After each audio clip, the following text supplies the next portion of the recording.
Agora que a gente já entendeu como é que a gente pode representar os números dentro do computador, nós vamos fazer algumas continhas para meio que simular como é que as coisas funcionam internamente. Para simplificar, a gente vai fazer tudo em base 10, para fazer de um jeito um pouco mais rápido. Mas lembrando que internamente no computador as contas vão ser feitas em base 2, em binário. Então, além dos problemas que eu vou demonstrar nesse vídeo, vocês têm que lembrar também dos problemas anteriores, aqueles de representação, de que alguns números não têm representação exata em base binária. E, portanto, os problemas que eu vou demonstrar aqui, na verdade, são só amplificados pela forma como o computador consegue armazenar eles. Vamos então resolver esse exercício de geometria básica, de calcular a área dessa figura, desses 4 retângulos. A gente pode pensar em 2 métodos possíveis para calcular isso aqui. Ou a gente soma a base e a altura, para calcular a base e a altura total, e depois multiplica. Ou a gente calcula as 4 áreas dos retângulos menores e depois soma tudo. Nós vamos fazer a conta dos dois jeitos e comparar o que acontece. Lembrando que o computador sempre faz a conta de par em par. Ele não consegue pegar todos esses números e resolver tudo de uma vez. Ele vai ter que fazer de parzinho em parzinho. Então, primeiro, a gente vai somar esse com esse para calcular um lado, depois vai somar esse com esse para calcular o outro, depois vai multiplicar os resultados. Mas sempre em, é pausado, é sempre de par em par que as coisas acontecem. A gente está trabalhando com 3 algarismos significativos. Também é óbvio que num computador real, o número de algarismos significativos que ele consegue armazenar é muito maior que esse. Mas aqui a gente quer só ilustrar o problema, quer ilustrar que os resultados não vão ser tão perfeitos assim, por conta dessa limitação de algarismos significativos. E vamos fazer então a primeira continha aqui, calcular essa base, e aí a partir do resultado numérico vocês vão entender o que eu quero dizer com os problemas. Eu vou fazer as contas no Salab para facilitar. Poderia ser qualquer calculadora. Então a gente vai fazer 3,64 mais 7,62. E a resposta que a gente teria para esse número é 11,26. Qual é o problema do 11,26? A gente precisa de 4 casinhas para representar esse número, enquanto os anteriores a gente só precisava de 3. Então, se o meu sistema numérico só permite que eu guarde 3 casinhas na memória de cada vez, esse número 11,26 não vai poder ser armazenado de forma completa. Eu vou ter que jogar fora alguma coisa. Existem 2 caminhos para jogar fora. Ou a gente trunca, ou seja, a gente joga fora esse 6 e guarda só o 11,2, ou o que a gente vai fazer aqui nesse caso é arredondar os valores sempre que necessário. Então, sempre que o último número for maior ou igual a 5, a gente arredonda para cima. Então, esse 11,2, na verdade, a gente vai guardar ele como 11,3. Então, eu vou fazer uma representação rapidinha aqui da nossa, da nossa figura. Fazendo então um desenho esquemático da situação, vou fazer rapidamente aqui um retângulo, perfeito retângulo, como vocês podem ver. E a gente calculou que o primeiro lado dele seria esse 11,26, mas a gente não vai poder armazenar como 11,26. A gente vai ter que armazenar isso aqui como 11,3 apenas, se a gente está arredondando. Vamos calcular agora a altura. Originalmente os lados valiam 2,8 e 3,9. 2,8 mais 3,9 vai dar 6,7. 6,7 é possível de ser armazenado com 2 algarismos significativos. Então, a nossa situação vai ser calcular a área desse retângulo, 11,3 por 6,7 metros, as duas medidas em metros. Então, isso aqui vai dar uma área igual ao produto desses dois números, 11,3 vezes 6,7. O total seria 75,71. De novo, isso aqui é um número com 4 significativos e que não daria para armazenar. O que dá para armazenar com 3 significativos é 75,7 metros quadrados. Então, esse primeiro método aqui retornou para a gente um valor de 75,7 metros quadrados. Note que a gente foi arredondando a cada vez. Então, não daria para... Se eu só tenho 3 espaços na memória, eu tenho que ir mudando o valor que a gente obtém em cada etapa. Então, esse 11,26, que é o valor real, ele vai ser transformado quando a gente fizer a próxima operação para 11,3. Isso aqui é diferente se a gente tacar simplesmente na calculadora todos os números. Se a gente fizesse, então, 3,64 mais 7,62, e isso aqui multiplicado por 2,8 mais 3,9, ou seja, escrever toda a operação de uma vez.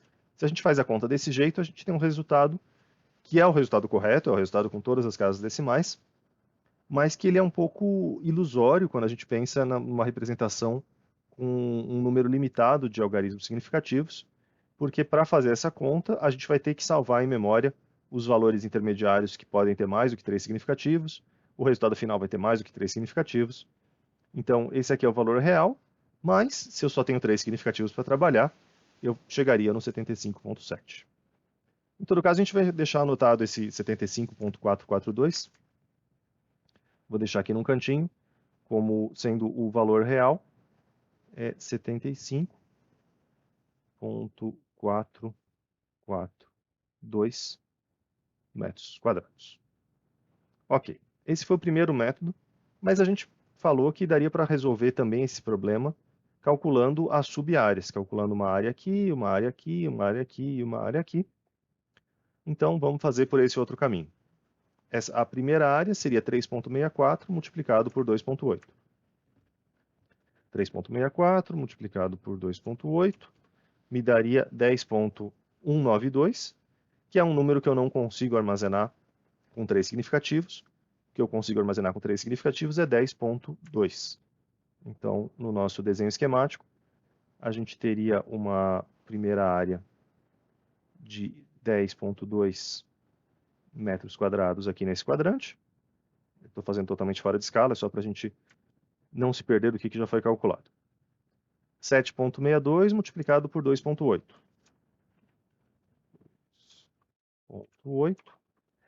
21,336. Isso aqui, arredondando, viraria 21,3 metros quadrados. 21,3 metros quadrados. Os dois de baixo agora. 364 por 3,9. 14,196. Com dois significativos, 14,2.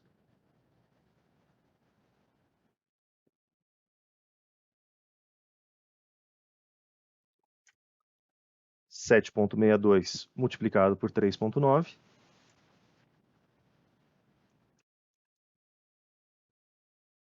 29,718. 3 significativos, 29,7.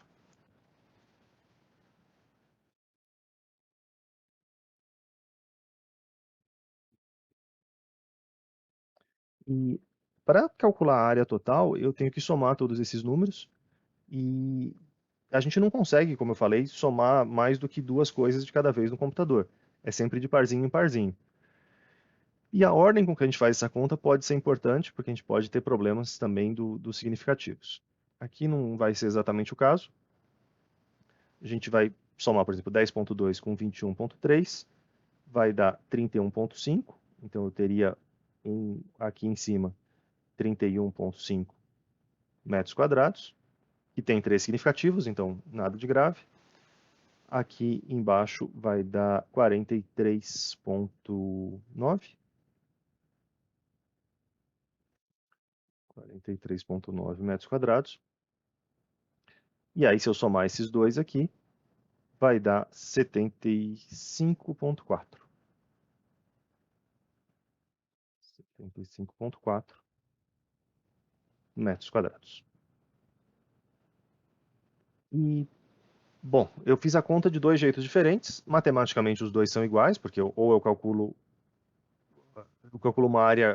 uma área única, ou eu calculo 4 áreas, mas a gente sabe que isso tem que ser igual. Tem que ser igual na matemática exata.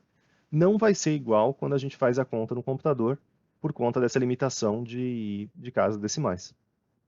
Então aqui eu obtive duas respostas, e como nesse caso a gente sabe qual é o valor real, a gente consegue ver que esse método de baixo deu um resultado melhor para esse caso. Mas isso é uma coincidência, não daria para ter certeza para esses dois métodos qual que vai dar certo, e é super sensível à ordem com que a gente faz as contas. Então, num outro caso, de acordo com a ordem que a gente somasse esses 4 números, o resultado poderia ser um pouquinho diferente também. Tudo aquilo que a gente aprendeu desde o primário, de que a multiplicação é comutativa, de que a soma é comutativa, quando a gente faz a conta com um número restrito de algarismos significativos, não é tão comutativo assim.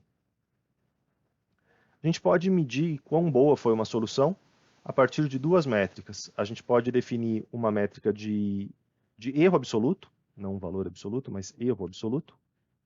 Então, a primeira métrica seria o erro absoluto. E o erro absoluto a gente calcula como sendo o módulo do valor real menos o valor estimado, o valor calculado. Tem que ser um módulo porque a gente não sabe se um vai ser maior que o outro ou se o outro vai ser maior que um.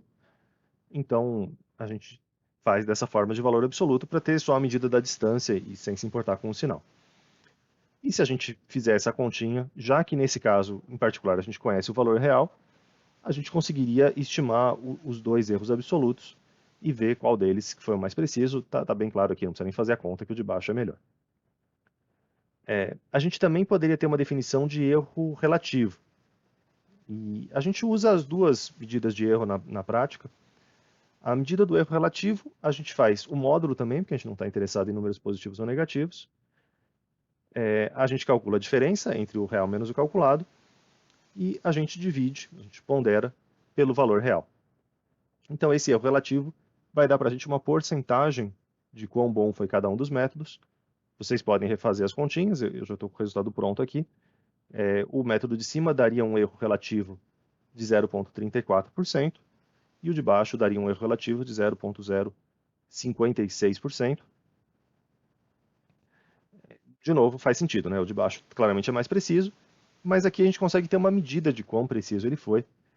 Nesse caso que a gente tem o valor real, a gente consegue calcular essas coisas. Em geral, a coisa não vai funcionar tão bem, porque esse valor real é desconhecido. A gente só vai ter uma estimativa calculada pelo computador, então a gente vai gastar algum tempo no nosso desenvolvimento dessa matéria, falando desses erros absolutos, e o que a gente pode fazer quando a gente não conhece exatamente os valores reais.